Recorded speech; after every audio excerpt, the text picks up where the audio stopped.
everybody! For this video, I thought I would show you how I made these Gumpaste sunflowers for a cake I did a few weeks ago.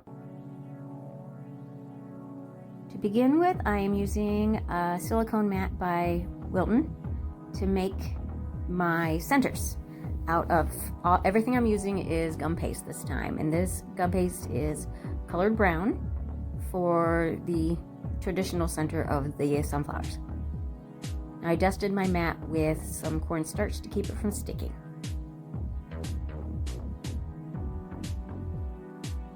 Just pat it in with your fingers and then plop it out. Sometimes easier said than done.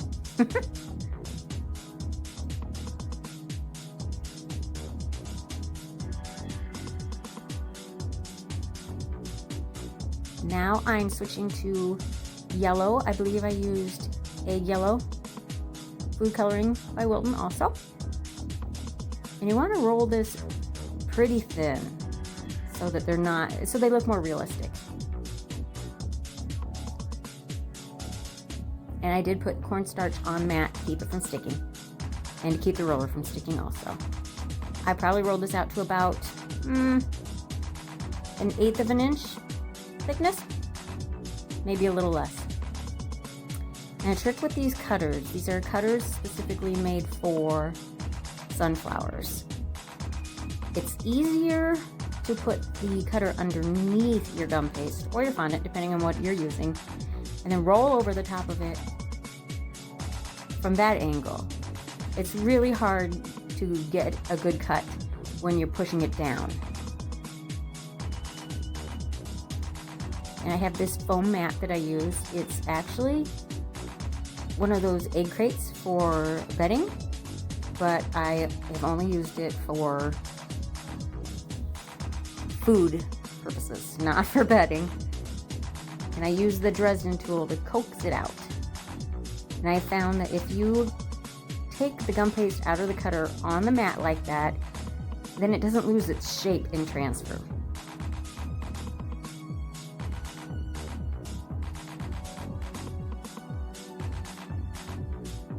I use the foam mat to do my texture, which I will show you in a second here.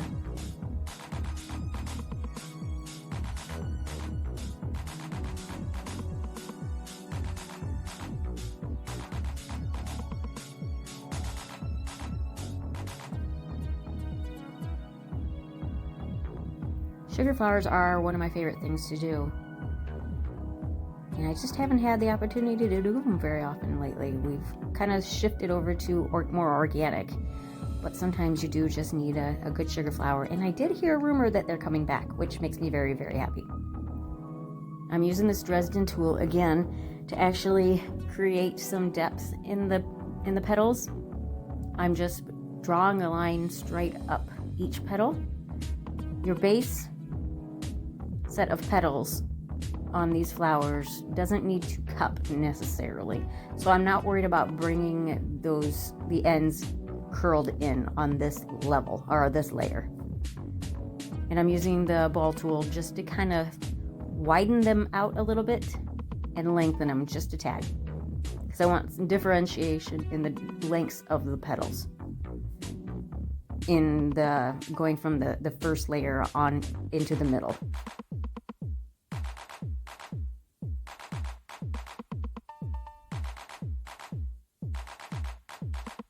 And I place them in flower formers so that they can dry with a little bit of a curvature to them, just so that they're not laying completely flat. And I did a total of 3 layers of petals for each sunflower. I was gonna do just 2, but then I realized it needed a little bit more depth. So after I got the first 2 layers done, I went ahead and I did another layer of the bigger petals, the longer petals. So you'll see that at the end. And these I am curving more in. You use your tool to press down a little bit and pull it in, and that drags that end of each petal curved kind of inward. And I'm using piping gel to attach each layer of petals. You can use just plain water, or you can even use an edible glue, gum glue. But I happen to have had just the gum, or the piping gel was right there, so I just went ahead and used it. And when you layer these up, you want to stagger your petals so that you don't have big gaping gaps in between each petal. Kind of stagger them.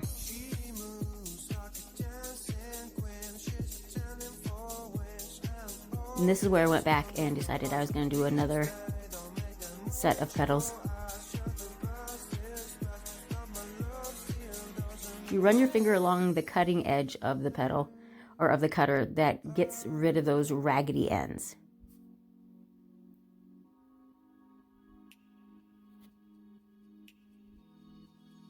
Just like that.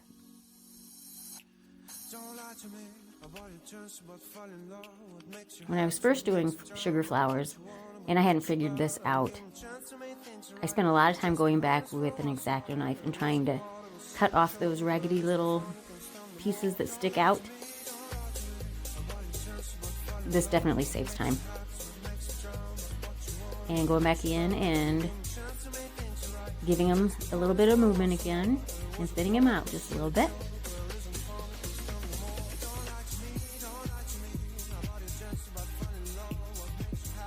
And there I'm staggering the petals.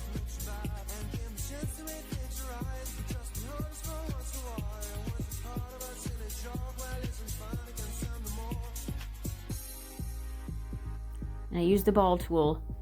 I push down on the middle to make sure that they are stuck together, and to also leave a space, little indentation for the centers.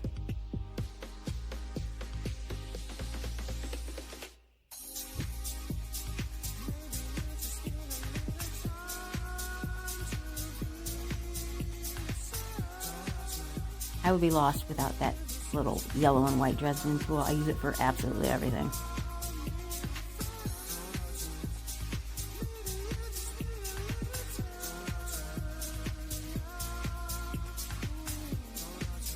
And once you have your petals or your flowers put together, I leave them out to dry overnight, at least overnight, maybe sometimes 2 nights. They definitely need to be done ahead of time, otherwise when you put them on the cake, they could droop and fall apart. And there they are. I did add a little bit of orange petal dust towards the centers to give them a little more definition. Thanks for watching. We'll get you next time. Bye-bye.